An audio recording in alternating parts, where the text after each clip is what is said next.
Hello students, I am Sanjay Kumar Singh, your SST teacher. इस YouTube channel पर आपका स्वागत है। आज मैं NCERT हिस्ट्री चैप्टर 5 लेकर आया हूँ, जिसका टाइटल है rulers and buildings.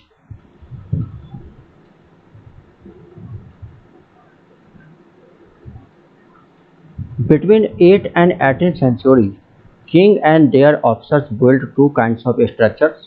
The first were structures of grandage, while second were structures for public activity. तो 8वीं और 18वीं शताब्दी के बीच राजाओं तथा उनके अधिकारियों ने दो तरह की इमारतों का निर्माण करवाया। पहली तरह की इमारतों में सुरक्षित, संरक्षित तथा इस दुनिया और उस दुनिया में आराम विश्राम की भव्य जगह जैसे किले हो गए, महल हो गए, मकबरे आदि बनवाए गए थे। दूसरी श्रेणी में मंदिर, मस्जिद, हौज, कुएं, सराय तथा बाजार जैसी जो जनता के उपयोग की इमारतें थीं।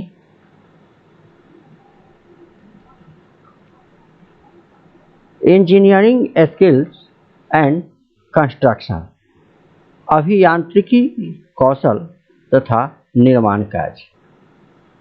Monuments provide an insight into the technologies used for construction. स्मारकों से हमें उनके निर्माण में प्रयुक्त शिल्प विज्ञान का भी पता चलता है।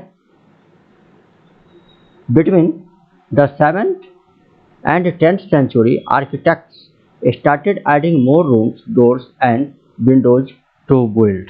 7वीं और 10वीं शताब्दी के मध्य वास्तुकार भवनों में और अधिक कमरे, दरवाजे और खिड़कियां बनाने लगे थे। Roofs, doors and windows were made by placing a horizontal beam across two vertical columns, a style of architecture called trivet or corbelled. दरवाजे और खिड़कियां भी ऊर्ध्वाधर खंभों के आर पार एक अनुप्रस्थ क्षैतिज रखकर बनाए जाते थे। वास्तुकला की यह शैली अनुप्रस्थ टोडा निर्माण कहलाई जाती है। To technological and stylistic developments from 12th century architecture form and used of limestone mixed with stone chips that led to faster constructions. तो 12वीं शताब्दी में दो प्रौद्योगिकी एवं शैली संबंधी परिवर्तन दिखाई पड़ने लगे। दूसरा, निर्माण कार्य में चूना पत्थर सीमेंट का प्रयोग बढ़ गया। यह उच्च श्रेणी का सीमेंट होती थी, जिसमें पत्थर के टुकड़ों के मिलाने से कंक्रीट बन जाते थे। इसकी वजह से विशाल ढांचों का निर्माण सरलता से और तेजी से होने लगा था।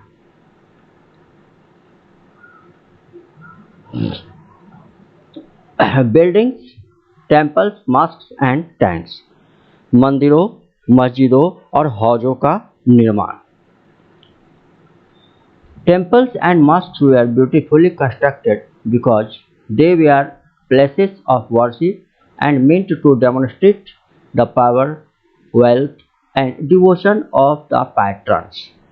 मंदिरों और मस्जिदों का निर्माण बहुत सुंदर तरीके से किया जाता था, क्योंकि वे उपासना के स्थल थे। वे अपने संरक्षक की शक्ति, धन, वैभव तथा भक्ति का भाव भी प्रदर्शन करते थे। The largest temple were all constructed by king. The other lesser deities in the temples were gods and goddesses of the allies and sovereigns of the ruler. सभी विशालतम मंदिरों का निर्माण राजाओं ने करवाया था।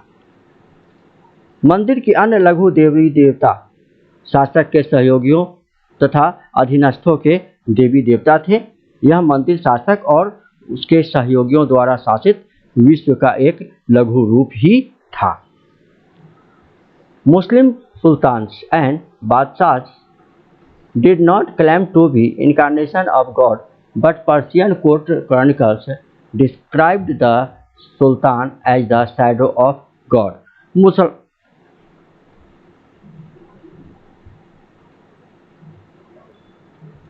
मुसलमान सुल्तान तथा बादशाह स्वयं को भगवान के अवतार होने का दावा तो नहीं करते थे, किंतु फारसी दरबारी इतिहासों में सुल्तान का वर्णन अल्लाह की परछाई के रूप में हुआ है। As each new dynasty came to power, kings wanted to emphasize their moral rights to be rulers. सत्ता में आने पर प्रत्येक राजवंश के राजा ने शासक होने के अपने नैतिक अधिकार पर जोर डाला।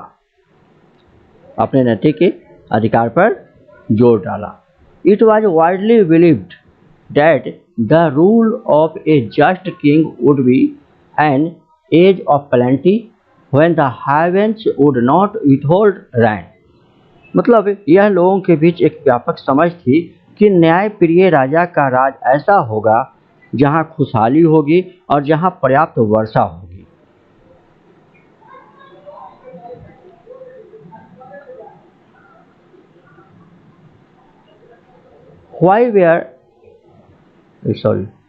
ऊपर है ना, building temples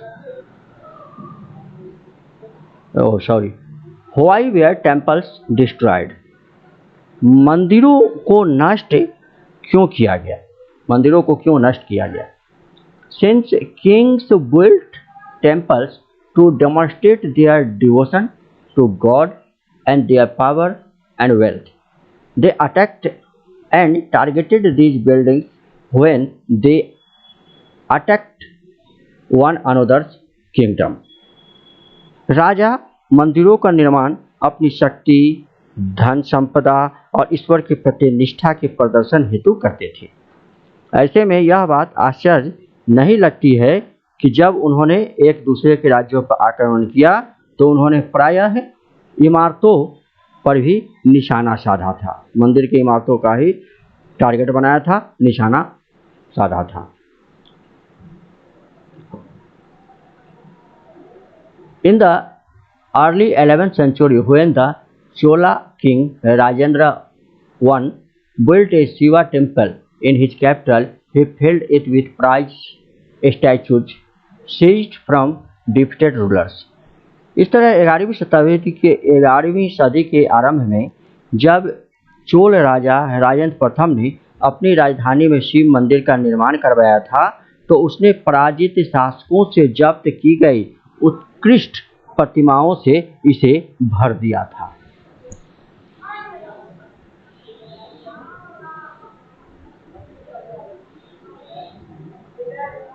gardens, tombs and forts, बाग, मकबरे तथा किले। Under the Mughal architecture became more complex. Babur, Humayun, Akbar, Jahangir and Shahjahan were personally interested in literature, art and architecture. मुगलों के अधीन वास्तुकला और अधिक जटिल हो गई। बाबर, हुमायूं, अकबर, जहांगीर और विशेष रूप से शाहजहां साहित्य, कला और वास्तुकला में व्यक्तिगत रूप से रुचि लेते थे। Babur got garden called Charbagh, built in Kabul. They were further constructed in Kashmir, Agra and Delhi by Akbar, Jahangir and Shahjahan. Babur ने चार बाग का निर्माण करवाया था काबुल में, फिर इन्हें कश्मीर, आगरा और दिल्ली में भी इनका निर्माण करवाया गया था अकबर, जहांगीर और शाहजहां के द्वारा। Akbar's architecture is visible in his father's Humayun's tomb. Akbar के यहाँ पर बोल रही है कि अकबर से आर्किटेक्चर, तो अकबर के कार्यकाल के जो वास्तुकला थे वह है उनके पिता हुमायूं के मकबरे में देखने को मिलता है। Under Shahjahan, Mughal architecture were used together in a grand harmonious synthesis. Under Shahjahan के नेतृत्व में शाहजहां के शासनकाल के दौरान मुगल वास्तुकला के विभिन्न तत्व एक विशाल सद्भावपूर्ण संश्लेषण में मिला दिए गए। The ceremonial halls of public and private audiences were carefully planned.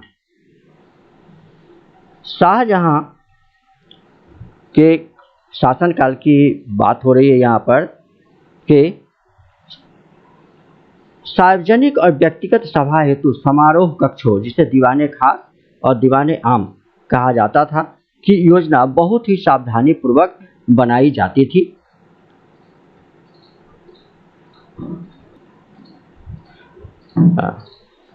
Shahjahan adopted the Charbagh technique in the layout of the Taj Mahal, the grandest architectural accomplishment of his region. Shahjahan ने अपने शासन की भव्यतम वास्तुकलात्मक उपलब्धि ताजमहल के नक्शे में नदी तटबाग की योजना अपनाई। यहाँ सफ़ेद संगमरमर का मकबरा नदी के एक चबूतरे पर तथा बाग इसके दक्षिण में बनाया गया था। रीजन एंड एम्पायर, क्षेत्र व साम्राज्य। As construction activity increased between the 8th and 18th century, there was also a considerable sharing of ideas across regions. 8 से 18वीं शताब्दी के बीच जब निर्माण संबंधी गतिविधियों में बढ़ोतरी हुई, तो विभिन्न क्षेत्रों के बीच विचारों का भी पर्याप्त आदान प्रदान हुआ। एक क्षेत्र की परंपराएं दूसरे क्षेत्र द्वारा अपनाई गई। In Vijayanagar, for example, the elephant stable of the rulers were strongly influenced by the style of architecture found in the adjoining sultanates of Bijapur and Golconda. Vijayanagara में राजाओं की गजशालाओं पर बीजापुर और गोलकुंडा जैसे आसपास की सल्तनतों की वास्तुकलात्मक शैली का बहुत प्रभाव पड़ा था। In Vrindavan near Mathura, temples were constructed in architectural style that were very similar to the Mughal palaces in Fatehpur Sikri. Mathura के निकट स्थित वृंदावन में बने मंदिरों की वास्तुकलात्मक शैली फतेहपुर सिकरी के मुगल महलों से बहुत मिलती जुलती थी। The creation of a large empire that brought different regions under their rule, this helped in cross fertilization of artistic forms and architectural style. विशाल साम्राज्यों के निर्माण ने विभिन्न क्षेत्रों को उनके शासन के अधीन ला दिया था। इससे कलात्मक रूपों और वास्तुकलात्मक शैलियों के परिसंचरण में मदद मिली थी। The Mughals adopted the Bangla dome in their architecture. Mughal शासक अपने भवनों के निर्माण में क्षेत्रीय वास्तुकलात्मक शैली अपनाने में विशेष रूप से दक्ष थे। मुगलों को बांग्ला गुंबद काफी पसंद आया था। उन्होंने अपनी वास्तुकला में इसका प्रयोग भी किया। स्टूडेंट्स, आप इस वीडियो को गौर से देखें और समझें। See the video and try to understand what I have taught. In the next video,